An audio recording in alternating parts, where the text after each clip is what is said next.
Movie reviews presenting पोरैगो।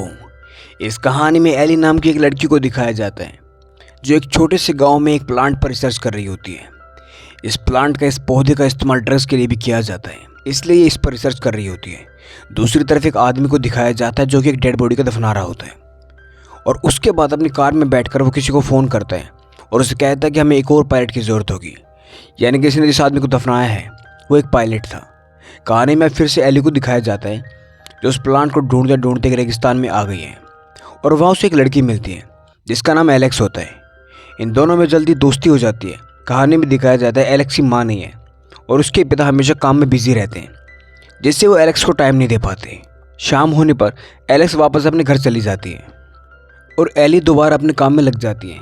पर जब काफ़ी समय हो जाता है तो वो वापस जाने की सोचती है, पर तब भाई एली की नज़र एक प्लेन पर पड़ती है जो कि क्रैश होने वाला होता है। एली उस प्लेन के पास पहुंचती है जहां पर वो क्रैश होता है, पर वहां जाने के बाद एली को पता चलता है कि इस प्लेन का पायलट एक स्मगलर है, यानी कि वो ड्रग्स की सप्लाई करता है। इस प्लेन का पायलट एली को देख लेता है और एली को गन पॉइंट पर ले लेता है, पर एली वहाँ से भागकर अपनी कार में बैठ जाती है और वहाँ से चली जाती है। पर रास्ते में एली की कार का टायर एक गड्ढे में फंस जाता है। बहुत कोशिश करने के बाद भी टायर नहीं निकल पाता और इतनी देर में वो आदमी एली के पास आ जाता है और उस पर हमला कर देता है। और इससे पहले वो एली को मारता, एली उससे पूछती है क्या तुम्हें पता है कि तुम किस जगह पर हो। चूँकि उस आदमी का प्लेन क्रैश हुआ था तो उसे एग्जैक्टली नहीं पता था कि वो कहाँ पर है, इसलिए एली उसे कहती है कि उसे इस रास्ते का पता है, वो इस जगह के चप्पे चप्पे के बारे में जानती है, लेकिन अगर तुमने उसे मार दिया तो वो यहीं पर फंस कर रह जाएगा। ये सुनने के बाद वो आदमी एली को छोड़ देता है और वो उसे कहता है कि उसे सी तक ले जाए। एली उसकी ये बात मान लेती है और अब ये आदमी जिसका नाम थॉमस होता है एली के सारे ड्रग्स उसी कार में रखता है। और फिर हम देखते हैं कि एली के पास एक मैप भी होता है जिसे वो थॉमस से छुपा लेती है, क्योंकि अगर ये मैप थॉमस को मिल गया तो वो एली को मार देगा और खुद उस मैप के ज़रिए वहाँ से निकल जाएगा। अब कहानी में वही आदमी को दिखाया जाता है जिसने उस पायलट को मारा था और उसे दफना दिया था। दरअसल ये ड्रग डीलर होता है और ये इस वक्त थॉमस का इंतज़ार कर रहा होता है, पर उसे ये नहीं पता होता कि थॉमस का प्लेन क्रैश हो चुका है। एली जब थॉमस के साथ जा रही होती है तो एक बार फिर से उनकी कार फंस जाती है। वो बहुत कोशिश करते हैं लेकिन कार बाहर नहीं निकलती, इसलिए वो आगे का सफ़र पैदल ही तय करने का विचार बना लेते हैं। पर चालाकी से एली अपनी कार में रखा एक चाकू अपने पास छिपा लेती है जिसके बारे में थॉमस को कुछ नहीं पता होता। एली थॉमस को ये भी कहती है कि अगर उन्होंने इस सफ़र को पैदल तय किया तो इनको अपनी मंजिल में पहुँचने में 2 दिन लग जाएंगे, पर थॉमस उसकी बात नहीं सुनता। कहानी में अगले दिन ड्रग डीलर को दिखाया जाता है जो थॉमस को ढूंढते हुए रेगिस्तान में निकल पड़ा है। दूसरी तरफ हमें एक पुलिस ऑफिसर को दिखाया जाता है जिसे एक बॉडी मिलती है और ये बॉडी उसी पायलट की होती है जो ड्रग डीलर ने दफनाया था। दरअसल ये पुलिस ऑफिसर कोई और नहीं है बल्कि एलेक्स का पिता होता है। अब कहानी में दिखाया जाता है कि एली थॉमस को किसी तरह चकमा दे देती है और उस पर अटैक कर देती है, पर थॉमस के सामने वो टिक नहीं पाती। अब थॉमस उसके हाथ बांध देता है और अपने रास्ते में चल देते हैं। अगले दिन जब पुलिस अपनी तहकीकात कर रही होती है तो रास्ते में वो एलेक्स से मिलती है, यानी कि एलेक्स अपने पिता से मिलती है और पुलिस ऑफिसर को पता चलता है कि एली नाम की एक लड़की गायब हो चुकी है। और अपने पिता के मुंह से एली का नाम सुनते ही एलेक्स समझ जाती है। वो कहती है कि वो एली से कल मिली थी। ये सुनने के बाद ये दोनों सीधा वहाँ जाते हैं जहाँ पर एली रुकी थी और वहाँ जाने के बाद इन्हें पता चलता है कि एली कल रात से वहाँ पर नहीं आई है। एलेक्स के पिता एलेक्स को स्कूल भेज देते हैं और खुद एली को ढूंढने के लिए निकल जाते हैं। अब कहानी में हमें आगे ड्रग डीलर को दिखाया जाता है जो थॉमस को ढूंढता हुआ उसके क्रैश हुए प्लेन तक आ जाता है, पर उसे वो वहाँ पर नहीं मिलता। ना ही उसे वहाँ पर ड्रग्स मिलते हैं और ना ही वो पायलट मिलते हैं।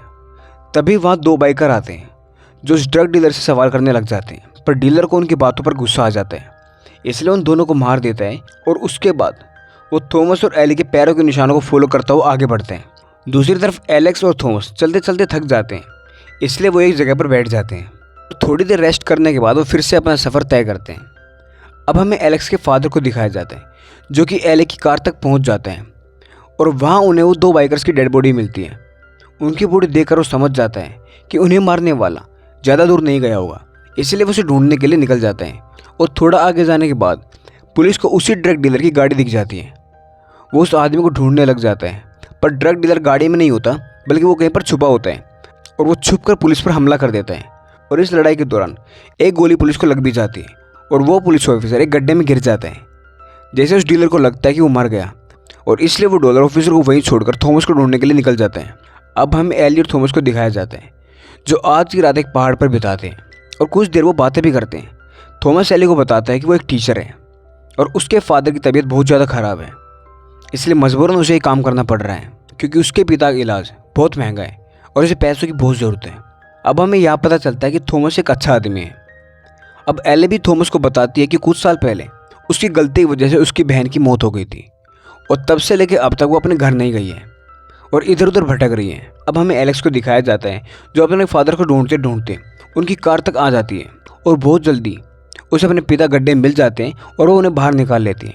और अब पुलिस ऑफिसर दोबारा उस ड्रग डीलर को ढूंढने के लिए निकल पड़ते हैं और एलेक्स तभी एली को ढूंढने के लिए निकल पड़ती है। आगे हमें एली को दिखाया जाता है जो सुबह होने पर थॉमस के उठने से पहले ही वहाँ से भाग जाती है, पर रास्ते में उसे ड्रग डीलर मिल जाते हैं जो गन लेकर एली के पीछे लग जाते हैं। एली किसी तरह से अपनी जान बचाते हुए भागती है, जहाँ पर भागती भागती थॉमस से टकरा जाती है, पर थॉमस उसे इस बार कुछ नहीं कहता। थॉमस डीलर को कहता है कि वो सारे ड्रग्स ले ले पर इस लड़की को छोड़ दे, और जैसे वो ड्रग का बैग उस डीलर को देता है वो डीलर थॉमस को गोली मार देता है। और तभी वहाँ पर एलेक्स भी आ जाती है और वो एलेक्स को गोली मारने वाला होता है कि तभी एली को दिखाया जाता है जो मौका देखकर वहाँ से भाग चुकी होती है, पर एलेक्स की बाइक देखकर वो वापस आ जाती है ताकि वो एलेक्स को बचा सके। और जब वो एलेक्स को बचा रही होती है तो गोली गलती से एली को लग जाती है। ये देखकर एलेक्स उस डीलर को एक कैक्टस के पौधे पर धक्का मार देती है जिससे उसे काफ़ी चोट आती है और मौके का फ़ायदा उठाकर वो दोनों बाइक से वहाँ से भाग जाते हैं। ड्रग डीलर इनका पीछे शुरू करता है और थोड़ी आगे चलने पर एली बाइक से नीचे गिर जाती है क्योंकि गोली लगने की वजह से वो उसका दर्द सहन नहीं कर पा रही थी, वो बेहोश हो जाती है। और इसी बीच ड्रग डीलर उन तक पहुंच जाता है और गुस्से में वो एलेक्स को जिंदा जलाने ही वाला होता है। इसी बीच एली उसके ड्रग्स में आग लगा देती है और जब ड्रग डीलर उन ड्रग्स को बचाने की कोशिश करता है तो उसी आग में लिपट जाता है और वहीं जलकर मारा जाता है। इस तरह से एली और एलेक्स दोनों की जान बच जाती है और यहीं पर यह कहानी ख़त्म हो जाती है। उम्मीद करते हैं आपको ये कहानी पसंद आई होगी। मिलते हैं अगली कहानी में। अगर आपने चैनल को सब्सक्राइब नहीं किया है तो चैनल को सब्सक्राइब करना ना भूलें।